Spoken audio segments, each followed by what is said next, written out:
সভাপতি মণ্ডলীর সম্মানীয় সদস্যদ্বয়, মঞ্চে আসীন আছেন ভারতের কমিউনিস্ট পার্টি মার্ক্সবাদের কেন্দ্রীয় কমিটির সদস্য, রাজ্য কমিটির সদস্য, জেলা কমিটির সদস্যগণ।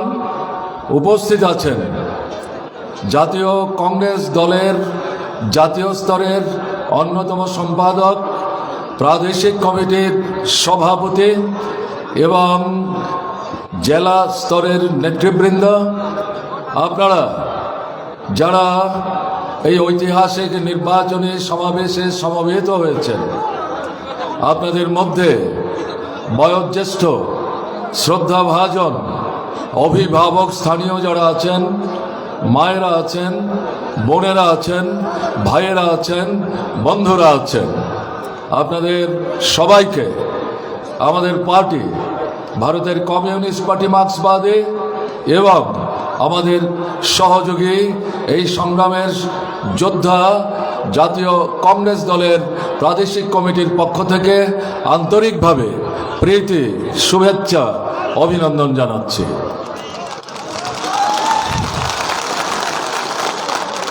দীর্ঘ সময় নিয়ে আমি কথা বলবো না। আপনাদের এখান থেকে অল্প সময়ে দু চার কথা বলে আমাকে চলে যেতে হবে কুমারঘাট। ফটিকরে আরেকটি এরকম সভা আছে, তারা অপেক্ষা করে থাকবেন। আমার পরবর্তী সময়ে কংগ্রেস দল এবং আমাদের পার্টি নেতৃত্ব আছেন, তারা বিস্তৃত পরিসরে বলবেন। সংক্ষেপে আমি যে দু চারটি কথা আপনাদের কাছে নিবেদন করতে চাইছি। প্রথম কথা হচ্ছে, আরএসএস এর নিয়ন্ত্রিত বিজেপি সরকার ত্রিপুরার বুকে ফ্যাসিস্ট সুলভ সন্ত্রাসের রাজত্ব কায়েম করেছে, গণতন্ত্র ধ্বংস করেছে, নাগরিক অধিকার হরণ করেছে, বিরোধী দলের স্বাধীনতা, গণতান্ত্রিক অধিকার, সংবিধান সম্মত সেগুলো হরণ করে নিয়ে তাদের কণ্ঠ স্তব্ধ করে দেবার ষড়যন্ত্রে লিপ্ত রয়েছে এবং ত্রিপুরার বুকে একদলীয় স্বৈর শাসন অর্থাৎ বিজেপির শাসন এবং বিজেপি দলই কেবলমাত্র ত্রিপুরায় রাজনীতি করতে পারবে, অন্য কারোর রাজনীতি করার অধিকার থাকবে না, এরকম একটা দৃষ্টিভঙ্গি নিয়ে ত্রিপুরার বুকে তারা কাজ করার চেষ্টা করছে। ত্রিপুরার মানুষের ভোটের অধিকার হরণ করে নিয়েছে, লুট করে নিয়েছে। এই সরকার প্রতিষ্ঠিত হওয়ার পর মাঝের এই 5 বছরে যতগুলো নির্বাচন হয়েছে, ত্রিস্তর পঞ্চায়েত থেকে শুরু করে লোকসভার নির্বাচন, এমনকি সর্বশেষ 4টা বিধানসভার উপনির্বাচন, ধর্মনগরে একটা, কমলপুরে একটা, আগরতলায় 2টো, সেখানেও নির্বাচক মণ্ডলী তাদের বড় অংশ স্বাধীনভাবে তাদের পছন্দের দলের প্রার্থী তাদেরকে ভোট দিতে পারেননি, তাদের ভোট লুট করে নিয়েছে। বিজেপির দুঃশাসনে ত্রিপুরার বুকে ভোট প্রহসনে পরিণত হয়েছে, অরাজকতা চলছে। এই পরিস্থিতি চলতে দেওয়া যায় না। সঙ্গে সঙ্গে আমাদের সংবিধানের সংসদীয় গণতান্ত্রিক ব্যবস্থার যে মৌলিক দিকটি উল্লেখ করা হয়েছে, তার সঙ্গে আছে ধর্ম নিরপেক্ষতার মতাদর্শ, দৃষ্টিভঙ্গি। এর অর্থ কি? ধর্ম যার যার তার, রাষ্ট্রের কোনো ধর্ম থাকবে না, ধর্ম ব্যক্তিগত ব্যাপার, সরকারের কোনো ধর্ম থাকবে না। রাষ্ট্রপতি, প্রধানমন্ত্রী ব্যক্তিগতভাবে তাদের ধর্মাচরণ করার স্বাধীনতা আছে, কিন্তু এই রাষ্ট্রীয় পদ, সরকারি পদ ব্যবহার করে তাদের নিজেদের ধর্মীয় যে অনুরাগ তার সপক্ষে দাঁড়িয়ে অন্যদের খাটো করে দেখে একটা ভণ্ডুল পরিস্থিতি তৈরি করবার অধিকার তাদের নেই। ধর্মের নামে কোনো রাজনৈতিক দল করা যাবে না। ধর্মের সুরসুরি দিয়ে নির্বাচক মণ্ডলীকে বিভক্ত করে ভোট বৈতরণী পার হওয়া যাবে না। যদি কেউ এই নেতিবাচক পদ্ধতি অনুসরণ করে ভোট বৈতরণী পার হন, যদি কোর্টে গিয়ে তথ্য সহ এই কেদার্থ ঘটনা প্রমাণ করতে পারেন, তাহলে জেতা আসন হারাবেন। 1952 সালের পর থেকে ভারতবর্ষে কোর্টে এ ধরনের বহু নির্বাচিত প্রার্থী তারা তাদের আসন হারিয়েছেন। এ হচ্ছে অভিজ্ঞতা। বিজেপি সরকার 14 সাল থেকে দিল্লির ক্ষমতায় অধিষ্ঠিত আছে। আরএসএস এর ফ্যাসিস্ট সুলভ দৃষ্টিভঙ্গির দ্বারা পরিচালিত আরএসএস, বিশ্ব হিন্দু পরিষদ, বজরং দল, দুর্গা বাহিনী এবং বিজেপি দল পেছন থেকে সরকার, তারা এই ভারতবর্ষের ধর্ম নিরপেক্ষতার যে পরিমণ্ডল, তার বেদিমূলে আঘাতে আঘাতে তাকে জর্জর করে দিয়েছে। এবং সবচেয়ে বেশি তাদের আক্রমণের কেন্দ্রস্থল হচ্ছে আমাদের দেশের সংখ্যালঘু অংশের মানুষ, মুসলমান সম্প্রদায়ের মানুষ এবং খ্রিস্টান ধর্মাবলম্বী মানুষ। তাদের ধর্মাচরণের যে স্বাধীনতা সংবিধান স্বীকৃত, এটাকে কার্যত তারা হরণ করে নিয়েছে। ধর্মীয় অনুশাসনের ভিত্তিতে তাদের যে সামাজিক অনুষ্ঠান, সেই অনুষ্ঠান করার স্বাধীনতা তারা হরণ করে নিয়েছে। তারা কি খাবে কি খাবে না, এই যে অধিকার, স্বাধীনতা পছন্দের, এই অধিকার তারা হরণ করে নিয়েছে। কি পোশাক পরবে কি পোশাক পরবে না, এই স্বাধীনতা হরণ করে নিয়েছে। তাদের ঘরের ছেলেরা মেয়েরা তাদের বন্ধু বাছাই করার যে অধিকার, স্বাধীনতা, এটা পর্যন্ত হরণ করে নিয়েছে। এবং অঘোষিতভাবে সংখ্যালঘু এলাকাতে এই আরএসএস দুর্বৃত্ত বাহিনী এরা দাঙ্গা সংগঠিত করছে। দাঙ্গা তো বলা যাবে না, একতরফা আক্রমণ। দাঙ্গা তো দুই অংশের মধ্যে সংঘর্ষ ঘটলে পরে দাঙ্গা বলা যাবে। কোথায় দাঙ্গা? একতরফা তারা আক্রমণ সংগঠিত করার চেষ্টা করছে।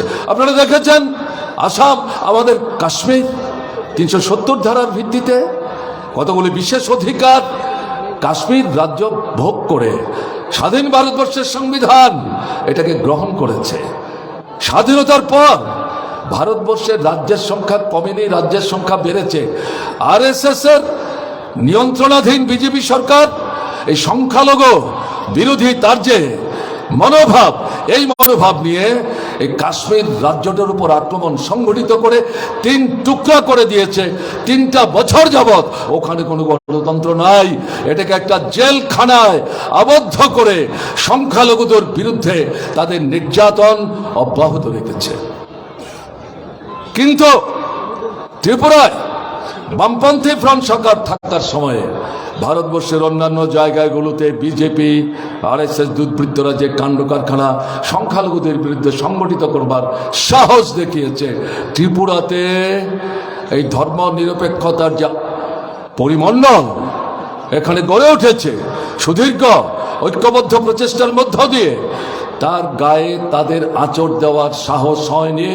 কারণ বামফ্রন্ট সরকার প্রতিরোধের দুর্জয় দুর্গ গড়ে তুলে এই অশুভ শক্তিকে জনগণ থেকে বিচ্ছিন্ন করে সংখ্যালঘু অংশের মানুষের নিরাপত্তা নিশ্চিত করেছেন। আমি আপনাদের বলবো, এই সভাপতি মণ্ডলীর অন্যতম সদস্য, তিনি কংগ্রেস দলের নেতা, আমাদের সঙ্গে ট্রেন করে ফিরছিলেন আগরতলা থেকে, আমার জানা ছিল না। তিনি হঠাৎ করে জানতে পেরেছেন আমি এবং তপন চক্রবর্তীর ট্রেনে আছি। তিনি খোঁজ করে আমাদের প্রকোষ্ঠে ঢুকলেন, কথা বলতে বলতে গিয়ে বলছেন আমরা কোথায় আছি। বামফ্রন্ট সরকারের সময় আমরা মুসলমান, হিন্দু, বৌদ্ধ, খ্রিস্টান, আমাদের মধ্যে তো কোনো বিভাজন ছিল না। আমাদের যে অধিকারগুলো, এগুলো নিশ্চিন্তে নির্বিঘ্নে আমরা ভোগ করেছি, কোনো অসুবিধা ছিল না। কিন্তু এখন তো আমরা দায়ের তলার মাছের মতো। আমি তার কথা বলছি। তিনি বলছেন এটা তৈরি করা কথা না। ত্রিপুরা এখন কি চলছে? আরএসএস বিজেপির সরকার প্রতিষ্ঠিত হওয়ার পর এই ত্রিপুরায় এই সংখ্যালঘু অংশের মানুষের বিরুদ্ধে আক্রমণ সংঘটিত হচ্ছে। এবারকার দুর্গাপূজার আগের দুর্গাপূজায় বাংলাদেশের ষড়যন্ত্রকারীরা ওখানকার সংখ্যাগুরু সংখ্যালঘুদের মধ্যে বিরোধ বাধা হওয়ার লক্ষ্য নিয়ে তারা একটা পরিস্থিতি তৈরি করেছিল। বাংলাদেশের সরকার এটাকে দৃঢ় হাতে বলিষ্ঠ হাতে মোকাবেলা করেছে। আমরা দেখলাম এই ত্রিপুরাতে বিজেপি তার পতাকা সরিয়ে নিয়ে নাম না বলে মুসলিম অধ্যুষিত এলাকা, মুসলমান অমুসলমান তাদের যে মিশ্র জনবসতির এলাকা, আপনাদের কৈলাসহর, ধর্মনগর, কমলপুর, সোনামুড়া, এই সমস্ত জায়গাগুলোতে এরা পরিমণ্ডলকে বিষাক্ত করার চেষ্টা করেছে। কোথায় প্রশাসন, কোথায় পুলিশ? রাত জেগেছেন হিন্দু মুসলমান অংশের যুবাংশ, বয়স্করা এলাকাকে শান্তিপূর্ণ রাখবার ক্ষেত্রে তারাই গুরুত্বপূর্ণ ভূমিকা নিয়েছেন। এই পরিস্থিতি চলতে দেবেন? এই পরিস্থিতিকে চলতে দেওয়া যায় না। এরকম একটা আবহে আমরা এই নির্বাচনের মুখে কংগ্রেস দল, বামপন্থীরা পাশাপাশি এসেছি। এটা তো ঘটনা, এটা ইতিহাস। স্বাধীনতার আগে আমরা জাতীয় স্তরে ব্রিটিশ সাম্রাজ্যবাদকে ভারতবর্ষের মাটি ছাড়া করবার জন্য সংগ্রামে একই ময়দানে দাঁড়িয়ে লড়াই করেছি, শহীদের মৃত্যুবরণ করেছি। স্বাধীনতার পর নতুন সরকার তৈরি হলো। কংগ্রেসের নীতি নিয়ে কমিউনিস্টদের বক্তব্য আছে, কমিউনিস্টদের অবস্থান নিয়ে কংগ্রেসের বক্তব্য আছে। উভয়ের মধ্যে আমাদের লড়াই। সরকার ভাঙা গড়ার সংগ্রামে উভয়ের বিরুদ্ধে আমরা লড়াই করেছি। ত্রিপুরার অভিজ্ঞতা আপনাদের আছে। অনেকের মধ্যে প্রশ্ন, কি করে এই দুটো শক্তি এক জায়গায় আসবে? পরিস্থিতি, বিজেপির দুঃশাসন, ফ্যাসিস্ট সুলভ স্বৈর সন্ত্রাস সংবিধানকে যে অকেজু করে দিয়েছে, এই পরিস্থিতিতে এরাই বাধ্য করেছে একদিকে কংগ্রেসকে বামপন্থী ফ্রন্টের পাশে আসতে, আরেকদিকে বামফ্রন্টকে কংগ্রেসের পাশে আসতে। কৃতিত্ব হচ্ছে আরএসএস বিজেপি। এবং এই ধারা সারা ভারতবর্ষে ছড়িয়ে দেওয়ার জন্য আমরা ত্রিপুরায় এই যে সংগ্রামী লড়াইয়ে এখানে এক মাঠে দাঁড়িয়ে লড়বার চেষ্টা করছি, এটাকে নিশ্চয়ই অব্যাহত রাখার ক্ষেত্রে আমাদের ভূমিকা ইতিবাচক থাকবে। বন্ধুগণ, 60টা বিধানসভা ত্রিপুরায়, তাতে 13টি আসনে কংগ্রেস দলের বন্ধুরা হাত চিহ্নে প্রতিদ্বন্দ্বিতা করবেন। বাকি 47টা আসনে বামফ্রন্ট প্রতিদ্বন্দ্বিতা করবে। বামপন্থী ফ্রন্টের পক্ষ থেকে একটি আসনে আগরতলা 7 রামনগর আমরা একজন নির্দল প্রার্থীকে সমর্থন করেছি, কংগ্রেসের বন্ধুরাও তাকে সমর্থন জানিয়েছেন। বাকি যে আসনগুলো, তার মধ্যে সিপিআই একটা, আরএসপি একটা, ফরওয়ার্ড ব্লক একটা, মার্ক্সবাদী কমিউনিস্ট পার্টি 43টা আসনে প্রতিদ্বন্দ্বিতা করবে। আমাদের বক্তব্য কি, আমাদের লক্ষ্য কি, আমাদের উদ্দেশ্য কি? এক point programme, single point programme. BJP হটাও, ত্রিপুরাকে এই দুঃশাসনের রাজত্ব থেকে মুক্ত করো, ত্রিপুরার মানুষকে মানুষের সম্মান নিয়ে নিজের পায়ে দাঁড়িয়ে তারা যাতে বেঁচে পড়তে এগুতে পারে, এটাই। অন্য কোনো বিষয় নিয়ে আমাদের মধ্যে এই মুহূর্তে তর্ক বিতর্কের সুযোগ নেই। আপনারা দেখেছেন, আমরা বলেছি যার যার রাজনৈতিক অবস্থান তার মঞ্চে দাঁড়িয়ে নিশ্চয়ই তারা রাখবেন। এটা তো হস্তক্ষেপ করার অধিকার আমাদের নাই। আমরা বামপন্থী ফ্রন্টের পক্ষ থেকে নির্বাচনী ইশতেহার প্রকাশ করেছি, কংগ্রেসের বন্ধুরাও তারাও তাদের নির্বাচনী ইশতেহার প্রকাশ করেছেন, অন্য রাজনৈতিক দলও করছেন। কংগ্রেসের যে নির্বাচনী ইশতেহার, আমাদের যে নির্বাচনী ইশতেহার, অনেক বিষয়ই দেখা যাচ্ছে আমরা প্রায় একই ভাষায় একই দৃষ্টিভঙ্গি নিয়ে সমস্যাগুলো সমাধানের প্রশ্নে আমাদের অবস্থান নেওয়ার চেষ্টা করেছি। এটা স্বাভাবিক। লড়াইয়ের লক্ষ্য যদি এক হয়, তাহলে লড়াইয়ের সাফল্য অর্জনের মধ্য দিয়ে পরবর্তী সময়ে কর্মপ্রক্রিয়াতে দৃষ্টিভঙ্গিগত এখানে সেখানে কিছু ফারাক থাকলেও সাধারণভাবে একটা সহমতের পরিমণ্ডল তৈরি হবে, এটাই তৈরি হচ্ছে। প্রশ্ন হচ্ছে, এই যে আসন ভাগাভাগি আমরা করলাম, সমঝোতা করলাম, এটা কোনো পলিটিক্যাল অ্যালায়েন্স না, রাজনৈতিক সমঝোতা না, এটা কোনো মঞ্চ নয়, এই নিয়ে বিভ্রান্তির কোনো সুযোগ নাই। এই লড়াইয়ে এই আসন সমঝোতাকে সামনে রেখে আমরা এগিয়ে যাওয়ার চেষ্টা করছি। এবং আমাদের যে প্রার্থী কৃষ্ণেন্দু, তিনি বলবার চেষ্টা করেছেন তার 5-7 মিনিটের আলোচনায়, বিজেপিকে হারাবার জন্যে, এই পরাজয় নিশ্চিত করবার জন্যে আমাদের মধ্যে আগে যে ভোট কাটাকাটি আমরা করতাম, মাস্কেট দিয়ে এই দল সেই দল বেরিয়ে যাওয়ার সুযোগ পেত, এটাকে আমরা আটকাবার চেষ্টা করছি। সঠিক কথা। আমি আপনাদের কাছে যেটা বলবো আমার অল্প সময়ের বক্তব্যের মধ্যে, পরিমণ্ডলটা যা আপনাদের যে জয়ের যে উচ্ছ্বাস তৈরি হয়েছে, এটাকে সুনিশ্চিত করবার মতো একটা পরিমণ্ডল তৈরি হয়েছে। কেন বলছি এই কথা? গত বিধানসভার নির্বাচনে অবাম অবিজেপি নানা যে শক্তিগুলো তারা সম্মিলিত হয়েছিলেন, বামফ্রন্টকে সরকার থেকে সরাবে দীর্ঘদিনের সরকার, চলো পাল্টা এই স্লোগানে বিভ্রান্ত হয়েছিলেন। বিজেপি যে ভোট পেয়েছে, 13 নির্বাচনে 5টা ভোট পেয়েছে, এবারের নির্বাচনে 50টা ভোট পেয়েছে, 18 নির্বাচনে এই 45টা ভোট বিজেপির ভোট মনে করার কোনো কারণ নেই। কিন্তু ভোটের পর সরকার তৈরি করেছে, কাজ করতে গিয়ে বছর 1.5-এর মধ্যে মানুষ বুঝতে পেরেছেন তারা প্রতারিত হয়েছেন, প্রবঞ্চিত হয়েছেন, প্রলোভনের ফাঁদে পা দিয়েছেন, দুঃশাসনের রাজত্ব শুরু হয়েছে। এর থেকে বেরোবার চেষ্টা করছেন। যারা সেদিন বিজেপিকে সরকার তৈরি করতে সাহায্য করেছিলেন, তাদের যে নেতৃত্ব, তারা বিজেপিকে ছেড়ে দিয়ে বেরিয়ে এসে তাদের নিজেদের পুরনো দলে তারা আবার যোগদান করছেন। এবং এতে যে পরিস্থিতি তৈরি হয়েছে, 18 নির্বাচনে যে উপজাতি ভোট, আলাদা রাজ্য উপজাতি রাজ্যের স্লোগান দিয়ে আইপিএফটিকে সামনে রেখে মানুষকে তারা বিভ্রান্ত করার সুযোগ নিয়েছিলেন, তাতে উপজাতি ভোটের বড় অংশ তাদের বাক্সে গিয়েছিল। সেই আইপিএফটি এখন শূন্যের কোঠায় চলে গেছে, তাদের বাক্সে এখন ভোট নাই, তারা হতাশায় ভুগছে।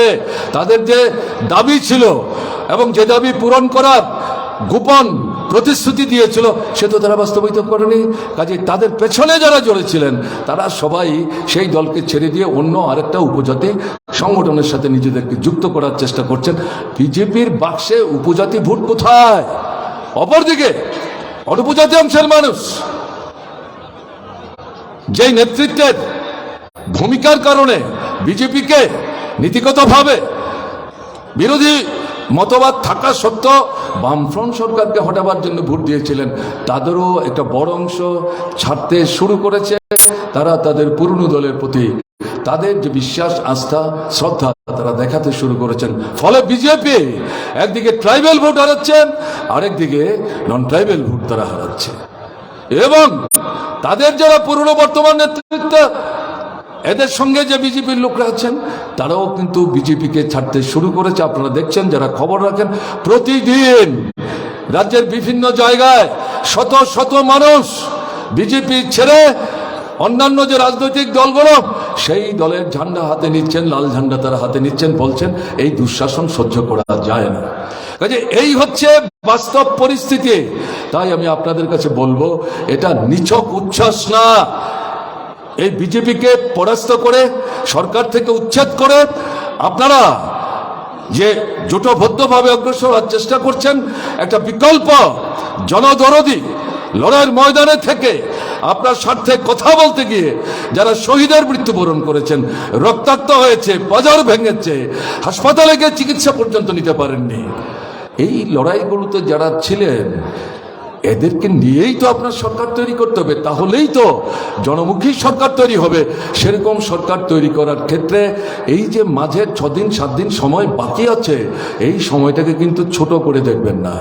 শুধু উচ্ছ্বাসে ভেসে গেলে চলবে না। আজকে একটা সমাবেশ, বড় সমাবেশ করছেন, তাতেই যদি আপনারা আত্মসন্তুষ্টিতে ভুগতে শুরু করেন কে আমাদের হারায়, আমরাই সরকার তৈরি করব, তাহলে ভুল করবেন। ক্ষমতায় যারা আছে, কেন্দ্র রাজ্যের সরকার, বিজেপি, আরএসএস পেছনে আছে কি নাই, তাদের টাকা আছে, সংবাদ মাধ্যমকে তারা বগল দাবা করেছে এবং পেশির শক্তিকে টাকার বিনিময়ে তারা গত 5 বছর যেমন ব্যবহার করেছে, এবারও তারা ব্যবহার করার চক্রান্ত করবে না মনে করার কিন্তু কোনো কারণ নেই। তাই আপনাদেরকে চোখ কান খোলা রাখতে হবে।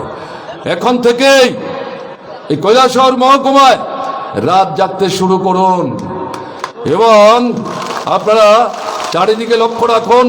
অপরিচিত লোক দেখলে কোত্থেকে আসলো, কেন আসলো, কার বাড়িতে যাচ্ছে, কোথায় কথা বলছে, জানবার চেষ্টা করুন। সন্দেহ হলে পর পুলিশকে জানাবার চেষ্টা করবেন। আইন নিজের হাতে নেবেন না, প্ররোচনার ফাঁদে পা দেবেন না।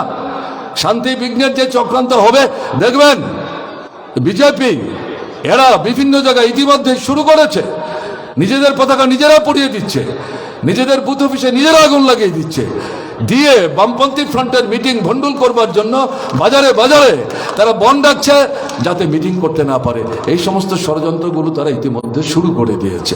তাই আপনাদের কাছে আবেদন থাকবে, আপনারা চোখ কান খোলা রাখবেন। শুধুমাত্র স্বতঃস্ফূর্ততার ঢেউয়ে নিজেদেরকে ভাসিয়ে দিলে ভুল করবেন।